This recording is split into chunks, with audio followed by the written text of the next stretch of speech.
नमस्कार विद्यार्थी मित्रांनो, ऑप्टिक्सच्या 9व्या लेक्चरमध्ये मी तुमचं परत एकदा स्वागत करतोय. 9वं लेक्चर म्हणजे 11वी सुरू होऊन हा एक मोठा टॉपिक सुरू केल्यापासून बघता बघता 8 लेक्चर्स झाली आणि हळूहळू हा प्रवास आपला सुरू झाला. अगदी साध्या संकल्पनेतनं ह्या टॉपिकला आपण पुढं बघत चाललो आहे. काय भाग खास नवीन सिलेबसमध्ये कट करून दिला आहे, थोडा तो पण आपण मुद्दामून घेतला आहे की जेणेकरून आपल्याला 12वीमध्ये नीटची परीक्षा चांगल्या पद्धतीनं देता येईल. मग काय झालं, आपण रिफ्रॅक्शन म्हणजे काय ते बघितलं, रिफ्लेक्शन म्हणजे काय ते बघितलं, त्याचे नियम बघितले, त्याच्या करस्पॉन्डिंगच्या टर्म्स बघितल्या आणि बघता बघता आपल्यासमोर एक इतकं महत्त्वाचं आर्टिकल आलं आणि ते आर्टिकल होतं total internal reflection of light. मग त्याच्या असणाऱ्या क्रायटेरिया बघितल्या, त्याची कंडिशन बघितली, त्याच्यावरनं त्या ठिकाणी तिथं असणाऱ्या त्याचे ॲप्लिकेशन्स बघितली.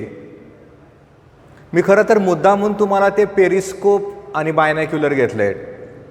ते डिटेलमध्ये बघायचं नाही, त्याचा जास्त विचार पण नाही करायचा. का नाही विचार करायचा, तर ते नवीन सिलेबसमध्ये, नवीन म्हणण्यापेक्षा तुमच्या असणाऱ्या आत्ताच्या या वर्षीच्या परीक्षेला 2021च्या परीक्षेला ते तुम्हाला ॲक्सेप्टच नाही करणार आहेत. आपण 2022ला काय ना, मला थोडंच नुसतं 11वीची शाळेची आणि कॉलेजची परीक्षा देऊन बाहेर पडायचा नाही ना. तसं मला असणाऱ्या 12वीच्या परीक्षेचा विचार करावा लागेल. तो विचार करताना मला सगळ्या सिलेबसचा विचार करावा लागेल. 12वीच्या नीटच्या परीक्षेला तुमच्या वेळेस सिलेबस कसा असेल ते आत्ता कसं काय सांगणार. त्यामुळे आपण त्याला धरूनच खरं तर 11वीला बघत चाललो आहे. जिथं गरज आहे, ज्या गोष्टींची आपल्याला अपेक्षा आहे, ज्या गोष्टी एक्सपेक्टेड आहेत, अशा गोष्टींचा अभ्यास करत आपण पुढे चाललो. मग ह्याच्यामध्ये त्या ठिकाणी त्यांनी काय केलं आहे, ऑप्टिकल फायबर नावाचं जे आर्टिकल आहे ते तसंच ठेवलं आहे. ते आपण मुद्दामून डिटेलमध्ये घेतलं. मध्ये कोअर म्हणजे काय, क्लॅडिंग म्हणजे काय, तिथं असणारा तो कोअरमधनं जाताना तो जो प्रकाश किरण आहे तो कुठल्या माध्यमात जातो, जाताना तो कसा जातो, क्रिटिकल अँगल म्हणजे काय, त्याची एक्झाम्पल घ्यायची आहेत आपल्याला. नुसता तो फॉर्म्युला करून चालत नाही, तुम्हाला लॉग टेबल यावं लागतं आणि त्याच्यावरनं त्या ठिकाणी तिथं असणारा तो इन्व्हर्स बघून उत्तरं काढता येतात. पण तो नंतरचा भाग झाला, आपण ते बघणार आहोत, म्हणजे ते आपल्याला कळत जाईल. कारण ते एक्झाम्पल आता पुस्तकात दिली ते आता सध्या बघू नका, तुम्हाला कन्फ्यूज होईल, कारण ते आपण नंतरचा बघतोय भाग. आणि असं करत करत आपण पुढं गेलो, जाता जाता आपल्या पायामध्ये पुढं आला आरसा, मिरर्स.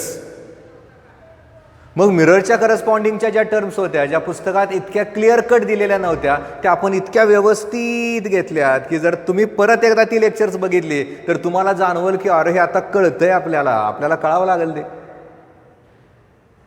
मग तो आरसा, त्याचा पोल, त्याच्यानंतर principal axis, centre of curvature, radius of curvature, focal length, असं बघत आपण पुढे चाललो. आता काय, कारण आपल्याला याच्यामध्ये असणाऱ्या अनेक संकल्पनेचा विचार करत असताना एक टर्म त्यांनी काय केले, पॉवर या नावाने एक टर्म अगोदर दिले आणि त्यांनी ते परत त्याला त्या आकड्यात टाकले जिथं तुम्हाला सिलेबस डिलीटेड आहे म्हणून. पण दुर्दैवाने त्याचं इम्प्लिमेंटेशन पुढं पण आहे, त्यामुळे आपल्याला एक्झॅक्टली काय करायचं हे कळत नाही, त्याच्यातनं क्लिअर नाही होत. Reciprocal of the focal length is called as power, असं आपण त्यावेळेस म्हणलं होतं. तीच संकल्पना आज वापरायची आहे, आपल्याला लेन्समध्ये सुद्धा वापरायची आहे. त्यामुळं आता नक्की लक्षात ठेवा, यातला एक वेगळा भाग सुरू झाला आणि तो जो भाग आहे तो म्हणजे लेन्स, ज्याला मराठीमध्ये भिंग म्हणतात किंवा भिंगे म्हणतात, लेन्सेस. इतकं आपल्या कमर्शियल असणाऱ्या फील्डमध्ये, रेग्युलरच्या लाईफमध्ये सगळ्यात जास्त महत्त्वाचं आत्ताच्या काळामध्ये काय असतं तर ती लेन्स. आपल्या जीवनाचा जर अविभाज्य घटक आता काय झाला असेल तर तो मोबाईल. मग आपण दुकानात जातो, मोबाईल घ्यायचा प्रयत्न करतो, मोबाईल घेताना तो किती मेमरीचा आहे, त्याला रॅम किती आहे, रॉम किती आहे, आणि त्याच्या बरोबरीनं आपण बघतो की त्या ठिकाणी तिथं असणारा त्याचा कॅमेरा किती मेगापिक्सेलचा आहे. पण आजकाल त्या कॅमेराला पुढं लेन्स जी वापरली जाते ती लेन्स तितकीच महत्त्वाची आहे. पण ती करतात तरी कशी, महत्त्वाचं आहे ना. मला जर समजा त्या ठिकाणी तिथं असणाऱ्या लहान लहान वस्तूंना बघायचं आहे, मला वापरावं लागेल मायक्रोस्कोप.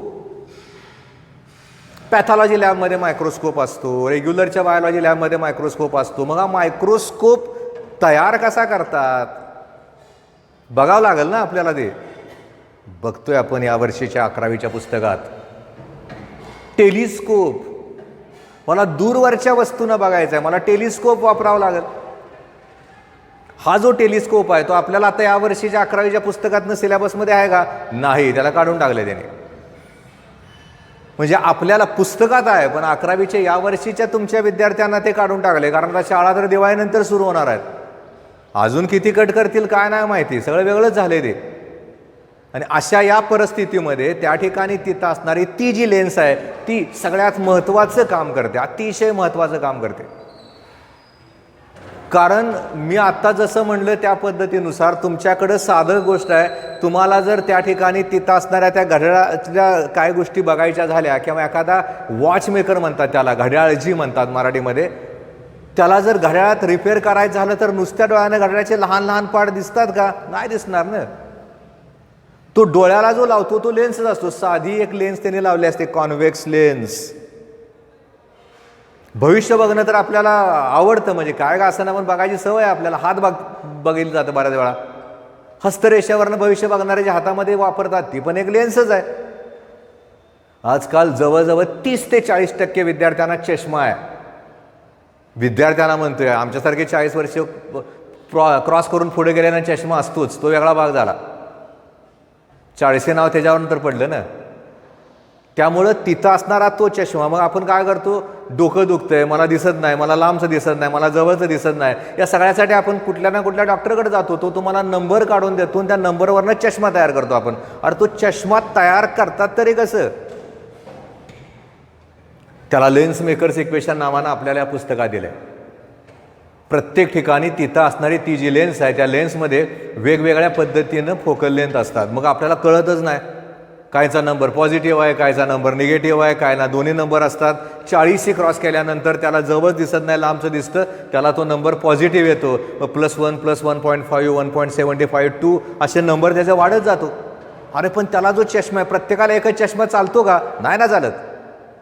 प्रत्येकाला तिथं असणारा तो जो चष्मा आहे तो वेगवेगळ्या पद्धतीनं वेगवेगळ्या प्रकारे तयार करावा लागतो. तयार केलेला जो चष्मा आहे तो तयार करताना तो जो चष्मा तयार करणारा आहे त्याला काय गोष्टीचं नॉलेज लागतं.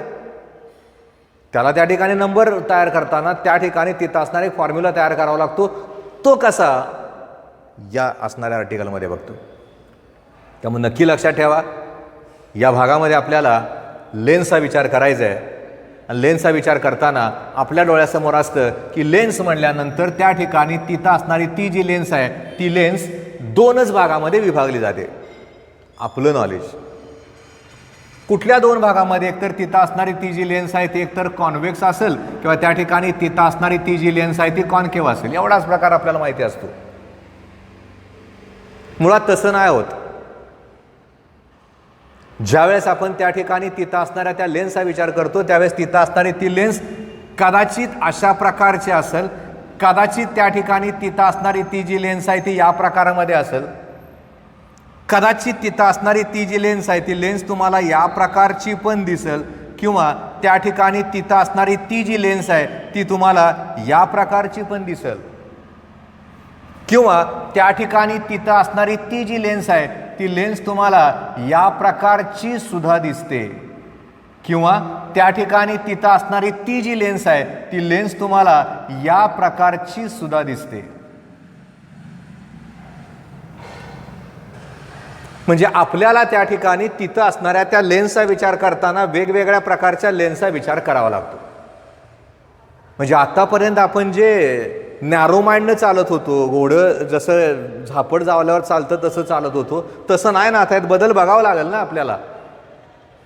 असा बदल या ठिकाणी बघितला जात असताना मग पहिल्यांदा विचार करूयात की बाबा लेन्सला वाक्यामध्ये आणायचं झालं, ती जर व्याख्या तयार होत असेल तर कसं. तर त्यासाठी आपण बघूयात.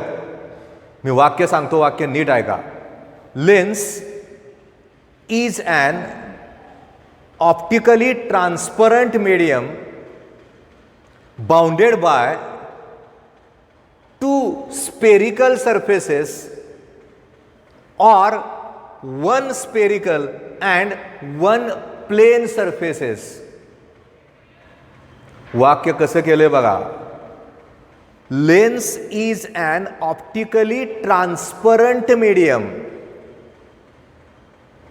ऑप्टिकली ट्रान्सपरंट म्हणजे त्या ठिकाणी तिथं असणारं ते जे लेन्स आहे ते एक प्रकारचं पारदर्शक माध्यम आहे. इट इज बाउंडेड बाय, ती तयार कशी होते, आयदर टू स्पेरिकल सरफेसेस.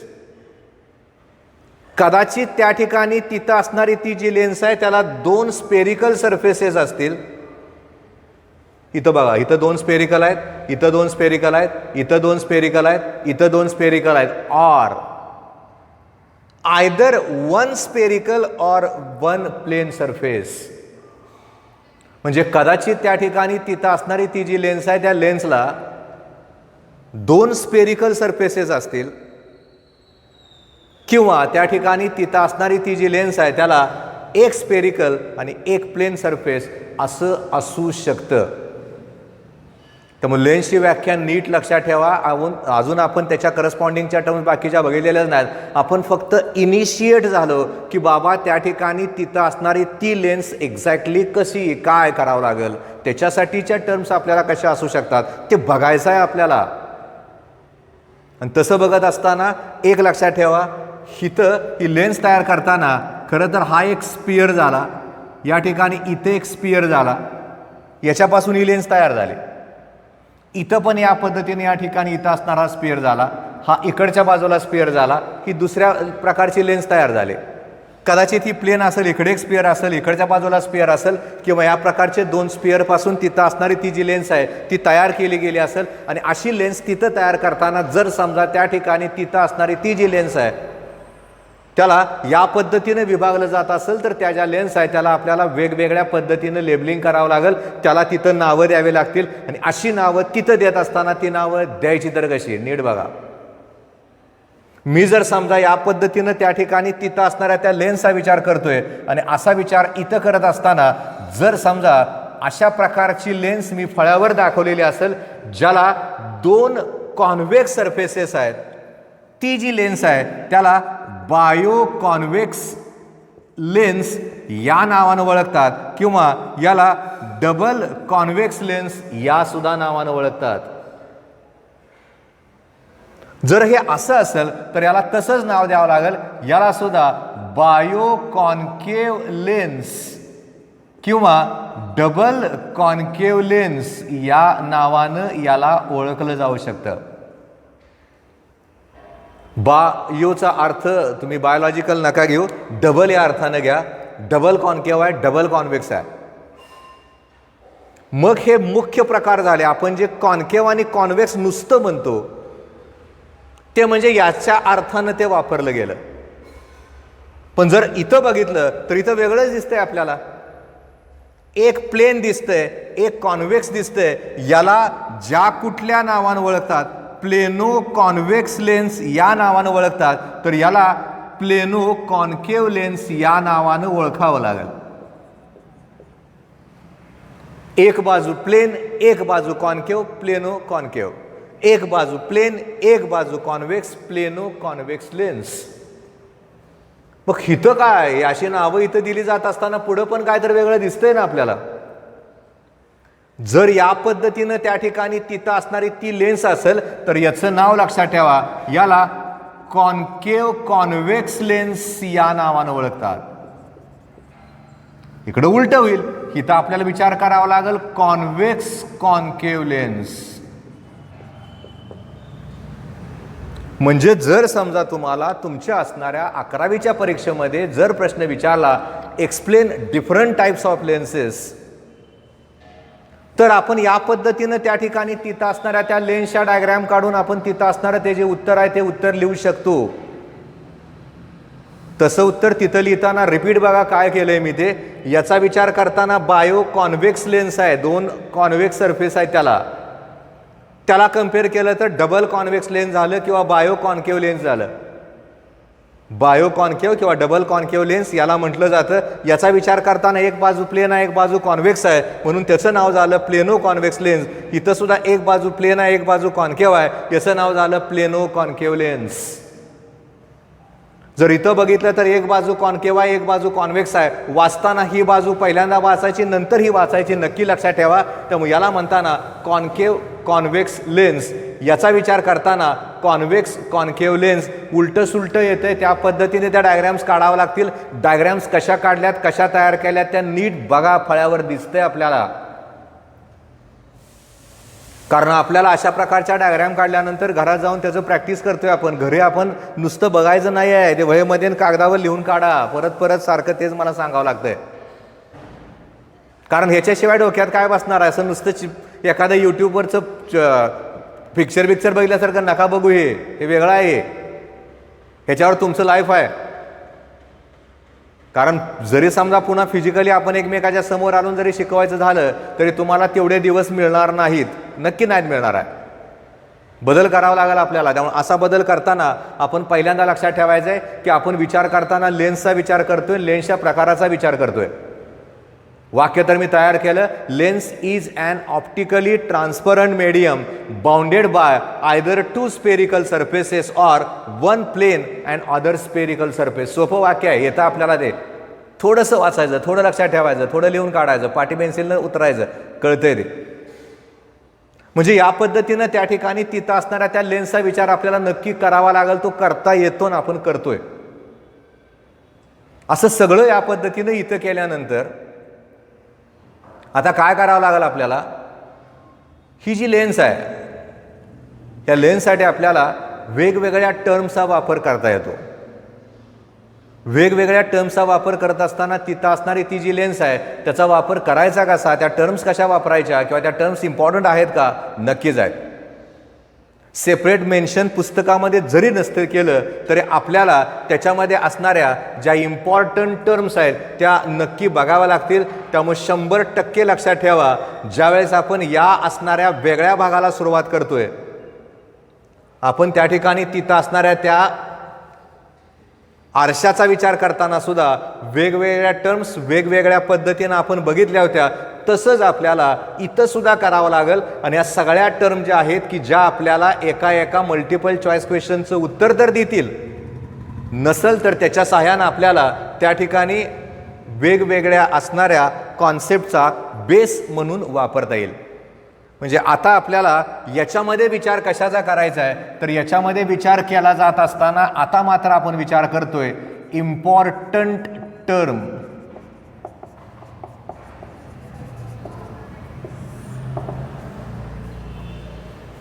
आता कुठल्या कुठल्या टर्म्स येतात, त्या कशा असू शकतात, काय केलं जातं?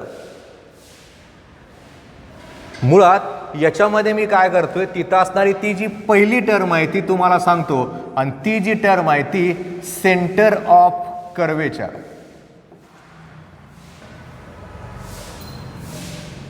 म्हणजे काय असू शकतं ते?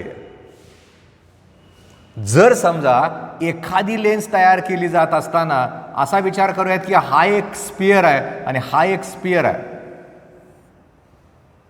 याचा सेंटर इथं आहे आणि याचा सेंटर इथं आहे. आणि मी आता काय केलं, याला या पद्धतीनं पुसून टाकलं आणि याला या पद्धतीनं इकडं पण पुसून टाकलं. बायोकॉन्व्हेक्स लेन्स तयार झाली. ज्या कुठल्या स्पेरिकल सरफेस पासून तिथं असणारी ती लेन्स तयार करली जाते त्याचा जो सेंटर आहे त्याला सेंटर ऑफ कर्वेचर या नावानं ओळखतात. त्यामुळे पहिलं वाक्य नक्की लक्षात ठेवा,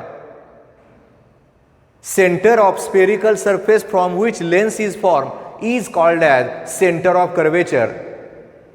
जर समजा त्याचा एक सरफेस प्लेन असेल तर त्याला एकच सेंटर ऑफ कर्वेचर असेल, पण जर समजा त्याला दोन स्पेरिकल सरफेसेस असतील तर त्या ठिकाणी तिथं असणारी ती जी लेन्स आहे त्याला नक्कीच दोन सेंटर्स ऑफ कर्वेचर असतील.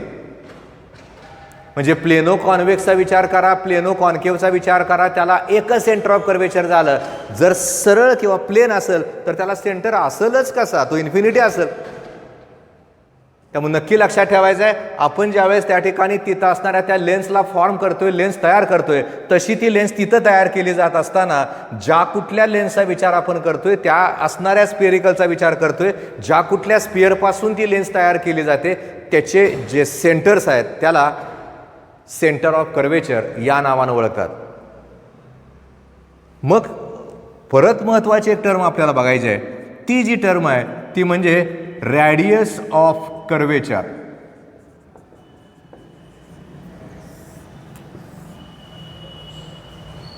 हे तर सोपं झालं ना. म्हणजे परत एकदा जर समजा त्या ठिकाणी तिथं असणाऱ्या त्या लेन्सचा विचार आपण करतोय, लेन्सचा विचार करताना जर समजा या पद्धतीनं त्या ठिकाणी तिथं असणाऱ्या त्या कर्वेचरचा विचार करतोय, याचा विचार करतोय, ॲक्च्युली या असणाऱ्या स्पिअरचा इथून इथंपर्यंतचं जे अंतर असेल त्याला रॅडियस ऑफ कर्वेचर या नावानं ओळखलं जाईल. म्हणजे radius of the spherical surfaces from which the lens is form is called as radius of curvature. भविष्यात ज्यावेळेस तुम्ही कॉलेजमध्ये जाल त्यावेळेस तुमचे प्रॅक्टिकल सुरू होतील. प्रॅक्टिकल सुरू झाल्यानंतर तुमच्यासमोर पहिली 2 प्रॅक्टिकल झाल्यानंतर तिसरं प्रॅक्टिकल असतं, to determine radius of curvature of the spherical surface by using spherometer. मग आपल्याला कळतच नाही की बाबा रॅडियस ऑफ कर्वेचर म्हणजे काय. आपण काय करतो, शिक्षकानं सांगितलं त्या पद्धतीनं त्याला ठेवतो, ॲडजस्टमेंट करतो, फॉर्म्युल्यात किमती ठेवतो, उत्तर काढतो, पण काय काढले आज हे नाही ना लक्षात येत. तर नक्की लक्षात ठेवा, ज्या कुठल्या स्पेरिकल सरफेसचा आपण विचार करतोय, ज्याच्यापासून तिथं असणारी ती जी लेन्स आहे ती तयार झाली, ती जी लेन्स आहे तयार होत असताना जो स्पेरिकल सरफेस आहे त्याचा जो रॅडियस आहे त्यालाच रॅडियस ऑफ कर्वेचर या नावानं ओळखतात. त्यामुळे पहिल्यांदा विचार केला आपण सेंटर ऑफ कर्वेचरचा, त्याच्यानंतर विचार केला आपण रॅडियस ऑफ कर्वेचरचा. म्हणजे आपल्या समोर ज्या टर्म्स येत जातात त्या टर्म्स तितक्याच महत्त्वाच्या आहेत. आणि अशा टर्म्स या ठिकाणी येत असताना मग आपल्याला याच्यामध्ये अनेक गोष्टींचा विचार करावा लागतो. आणि तसा विचार इथं केला जात असताना focal length of convex lens आणि फोकल लेंथ ऑफ कॉन्केव्ह लेन्सचा विचार सुद्धा करावा लागेल. तसा विचार कसा करायचा, काय असतं ते, म्हणजे मी जर समजा त्या ठिकाणी तिथं असणारी ती जी लेन्स आहे ती या पद्धतीने विचारात घेतली, याच्यावर जर समजा या पद्धतीनं मी जर parallel beam of light incident केलं तर ही माझी कॉन्व्हर्जिंग लेन्स झाली. आणि या ठिकाणी इथं असणारे हे जे रेज आहेत हे इथं कुठंतरी एकत्रित येतील. मुळात याच्यामध्ये परत एक महत्त्वाच्या गोष्टीचा विचार आपल्याला करता येईल. म्हणजे त्याच्यानंतर फोकल लेंथकडे वाटलं तर आपण वळूयात. कुठला विचार इथं करावा लागेल की जर समजा त्या ठिकाणी तिथं असणाऱ्या त्या लेन्सचा विचार करतोय तर याच्यामध्ये असणारा जो प्रिन्सिपल ॲक्सिस आहे तो काय, कसा. म्हणजे मी जर समजा या पद्धतीनं त्या ठिकाणी तिथं असणाऱ्या त्या लेन्सचा विचार करतोय, लेन्सचा विचार करताना परत बाकीचा भाग त्याचा पुसून काढतो आणि आपण असा विचार करूयात की ही इथं लेन्स आहे आणि या लेन्सच्या करस्पॉन्डिंग याचा सेंटर ऑफ कर्वेचर पहिल्याचा जर समजा सरफेसचा इथं आहे, दुसऱ्याचा जर इथं आहे, 2 सेंटर ऑफ कर्वेचरला जोडणारी जी रेषा आहे त्याला प्रिन्सिपल ॲक्सिस या नावानं ओळखतात. A straight line joining the centers of the curvature from which the lens is formed is called as principal axis. मी इथं जर दाखवला तर हा माझा प्रिन्सिपल ॲक्सिस झाला आणि ॲक्च्युली असणाऱ्या प्रिन्सिपल ॲक्सिसचा विचार करत असताना मला फोकल लेंथ कॉन्व्हेक्स लेन्सचा विचार करायचा आहे, फोकल लेंथ कॉन्केव्ह लेन्सचा विचार करायचा आहे. आणि तसा विचार तिथं बघत असताना, केला जात असताना मुळात इथं काय झालं, ज्या वेळेस त्या ठिकाणी तिथं असणारी ती जी लेन्स आहे त्या लेन्सवर parallel beam of light incident झाला. आफ्टर रिफ्रॅक्शन जर आपण बघितलं तर कुठंतरी एका पॉइंटमध्ये त्या ठिकाणी तिथं असणारे ते जे रेज आहेत ते प्रिन्सिपल ॲक्सिसवर एकवटले गेले. जिथं कुठं त्या ठिकाणी तिथं असणारे ते जे रेज आहेत ते प्रिन्सिपल ॲक्सिसवर एकवटले गेले, तो जो पॉइंट आहे त्याला फोकल पॉइंट म्हणतात किंवा त्याला फोकस म्हणतात. आणि याच्यामध्ये काय होतं, मी जर समजा असणाऱ्या या प्रिन्सिपल ॲक्सिसला धरून याच्या लेन्समधनं जर या पद्धतीनं जर एखादा प्लेन काढला तर त्या ठिकाणी तिथं असणारा तो जो प्लेन आहे तो प्लेन इथं कुठेतरी त्या ठिकाणी तिथं असणाऱ्या प्रिन्सिपल ॲक्सिसला इंटरसेक्ट होतो. जिथं कुठं त्या ठिकाणी तिथं असणारा तो जो प्लेन आहे तो प्रिन्सिपल ॲक्सिसला इंटरसेक्ट होतो, तो जो पॉइंट आहे त्या पॉइंटला ज्या कुठल्या नावानं ओळखतात ते जे नाव आहे त्याला म्हणतात ऑप्टिकल सेंटर.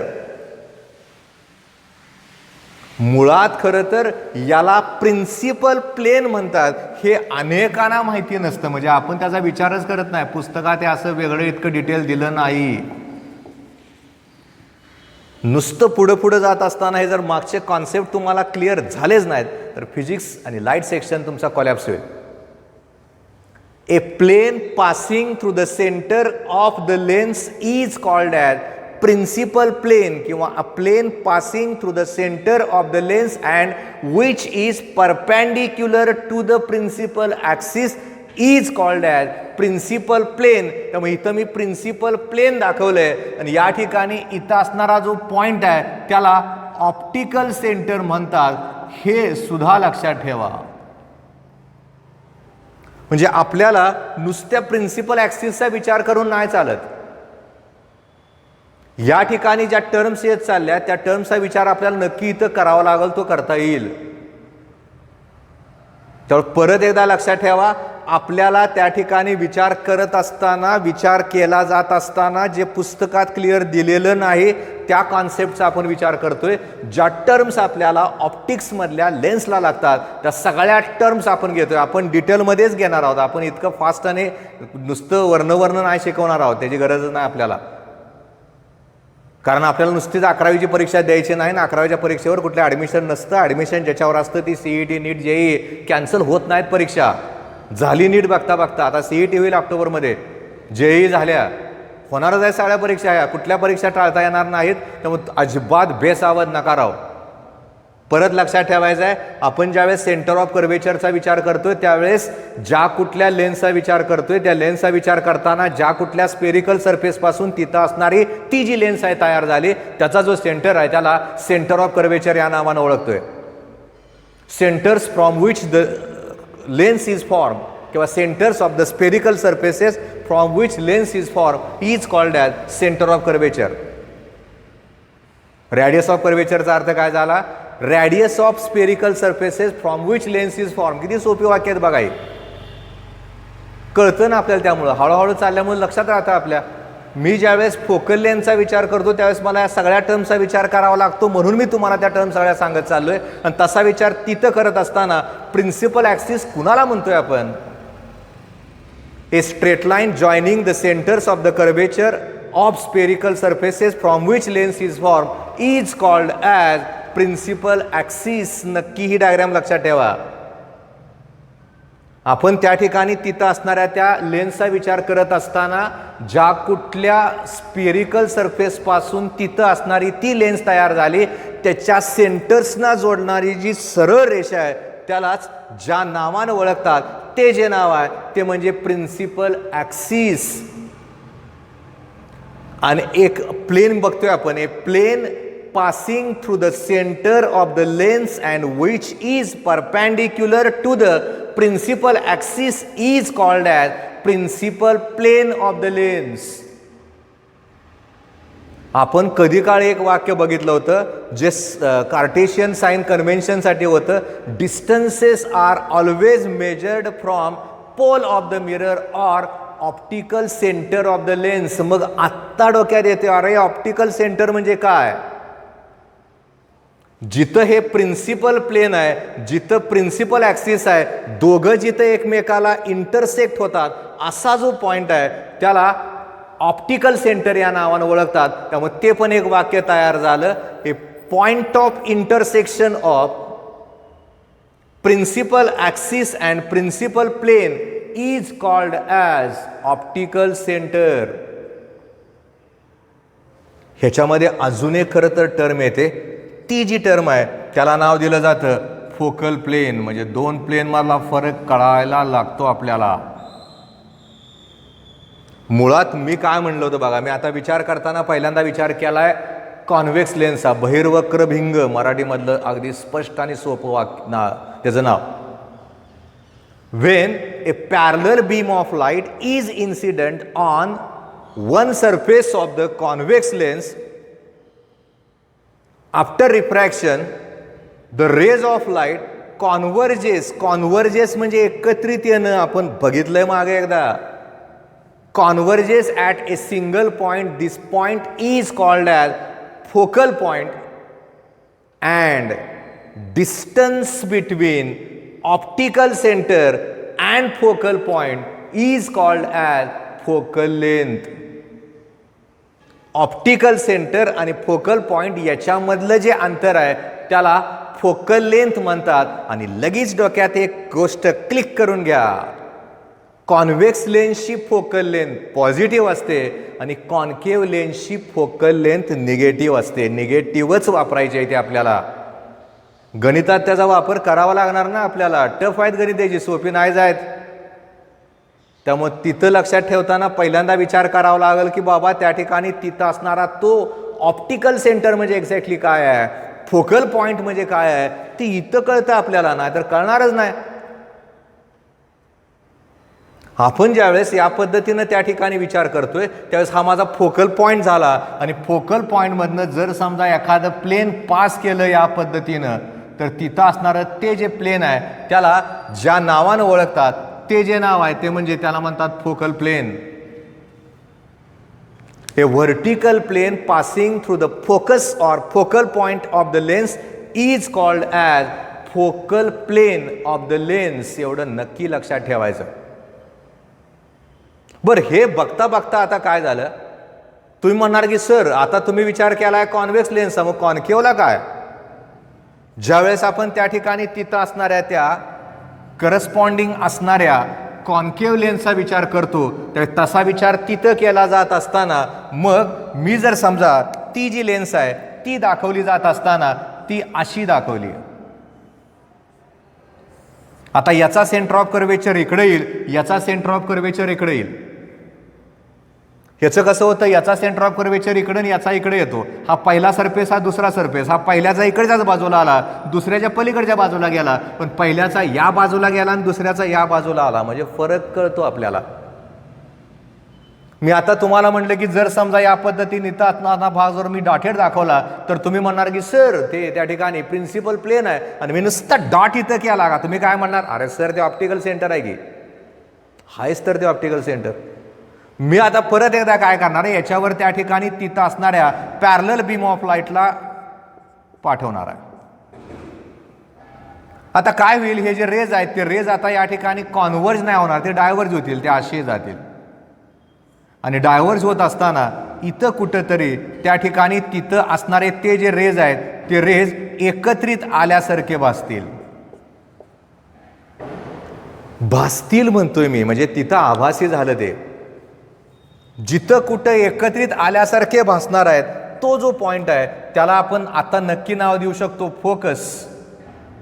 आणि असं नाव इथं दिलं जात असताना मग आपण विचार करूयात हा फोकसचा पॉइंट आहे, हा ऑप्टिकल सेंटर आहे, याच्यामधलं अंतर काय? नक्कीच ते अंतर असणार आहे फोकल लेंथ. कुणाची? कॉन्केव्ह लेन्सची.